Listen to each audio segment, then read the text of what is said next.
My name's Matt Dagley, and welcome to the Dagley Report. In November, the new Moving Forward Together plan with Halifax Transit ended bus service to North Beaver Bank.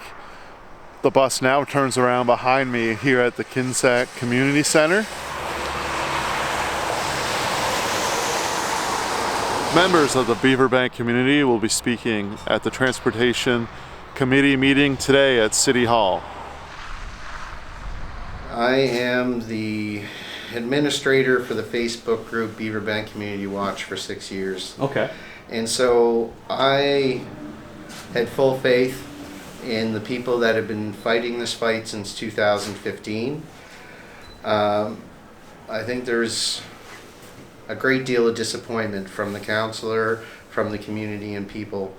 And so when the cut actually happened, I didn't think it would, but it did. The cut to the route, Beaver Bank had one route, the 400, that would go from the Sackville Terminal all the way up to North Beaver Bank. And so what happened, they cut the service 7 kilometers into North Beaver Bank and has a turnaround here at the Kinsack Community Center. So now people that have used the bus for 30 years have a 7-kilometer walk on an unpaved shoulder, dimly lit, to get to the bus service now that need it. It's not okay to take the bus away. So today we go to the Transportation Standing Committee in Halifax at City Hall at 1 o'clock, and we're going to speak at the public participation portion of the program of the meeting, and we're just going to tell our story and try and see if we can get the bus back. It wasn't supposed to be cut for another year, but a software update allowed it to happen now.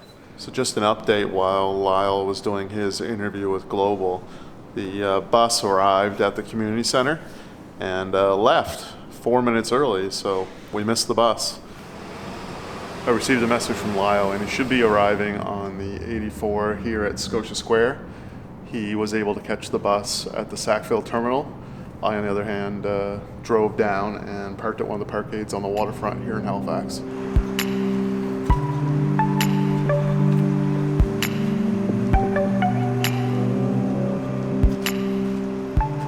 And at this time, I will open the floor for public participation. Anyone who wishes to speak can approach the mic and identify themselves and their address. My son, who is using your bus every day, who now needs a drive to the fire station, which is way too far for him to walk.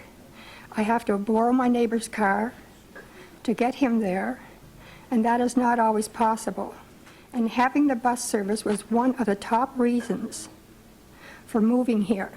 If your family member gets sick and they require the access bus to pick them up, say take them to dialysis, for an example, that service is no longer allowed, only to the clients that were pre-existing. But as we know, people who do get sick, it just happens, and we may need that service.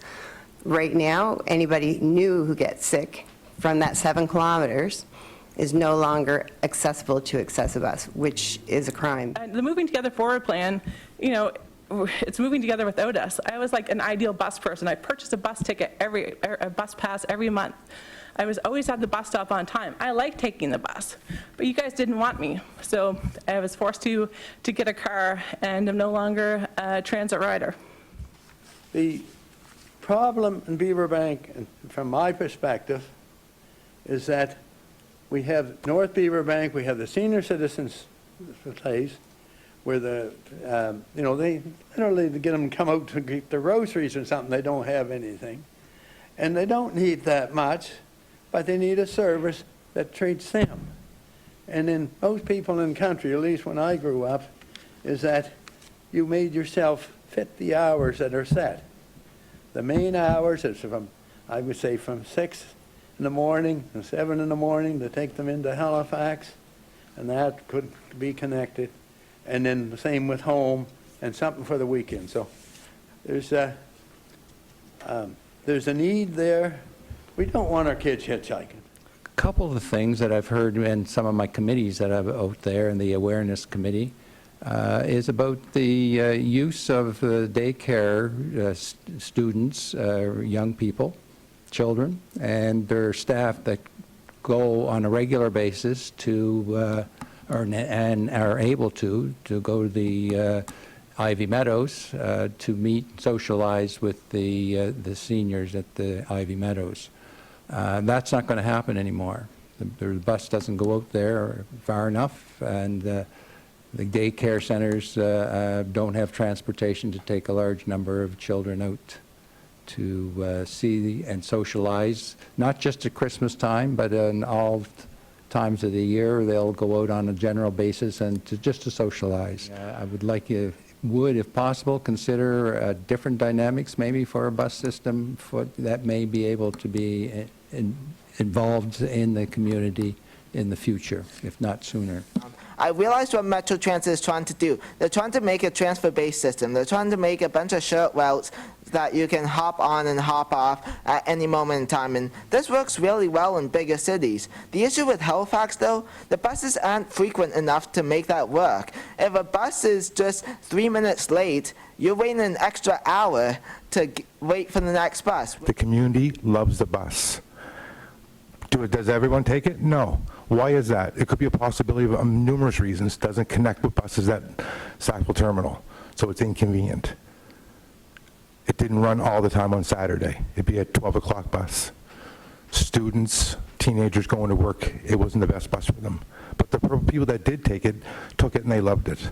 I can tell you, picking people up, daycare people going up to the villa so they could see the seniors. It was the highlight of their day. There were pictures posted on social media just as the bus was ending with Halifax Transit operators with daycares giving cards and pictures and cake and whatnot, because it was a big part of their day as students or preschool kids. So I struggle with how we can get this bus back. And maybe it's too late, maybe it's not. But I also know that this board mandated that the Route 91 come off of Ocean View after everything was put in place. This board has the authority to make a recommendation to council to find the money to continue this bus service to 7 kilometers. That's all we're asking you to do. You're not hearing from any staff of the Ivy Meadows because they've been asked not to speak, not to lobby. We have residents moving in, new residents, on a regular basis, of course. And the fact that someone would move into a nursing home and be denied access to access a bus is, well, you fill in the blank. It's not okay.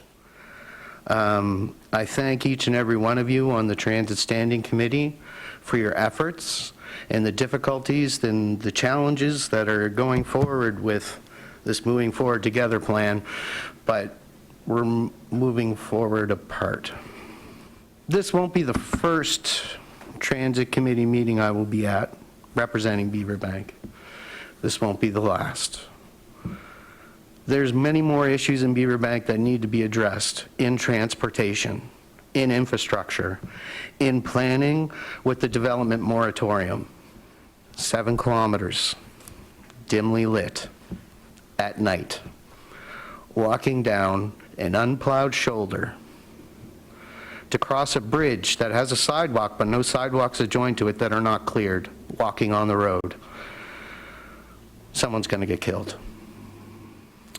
We talk about Uber, rideshare, urban this, urban that, community ridership. So we can apply for a grant that's going to give us a bus to run 7 kilometers. How is that financially responsible?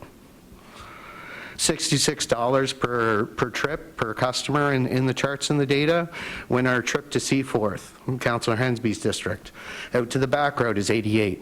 That one is still operating. We were supposed to have this service for another year. Another year.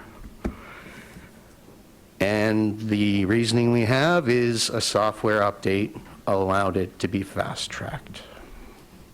We need your help. Thank you, sir. I wanted to ask a couple of questions to Dave Riggi. I mean, obviously, I think Councillor Blackburn is working on the situation in Beaver Bank, but I wanted Councillor Outhitt, could you do that after the meeting if you just want to speak to Dave on this? No, just let me finish. I want to find out, we've heard all these people ask questions, and I'm wondering if we are going to get a staff report or response to these presentations, and we will be getting an update on the pros and cons of the 90 and the 80 with the issues we've heard about the crowding and whatnot, what's going to be done. And of course, Dave, quickly, you could just say about the high occupancy, high order transit reports is going to be coming, how that might be helped. You're asking questions in response to something that's not on the agenda, so that's why. I'm asking what our next step is as a result of hearing these presentations. We usually can put in a request for a staff report or a staff information report on what we've heard at a presentation.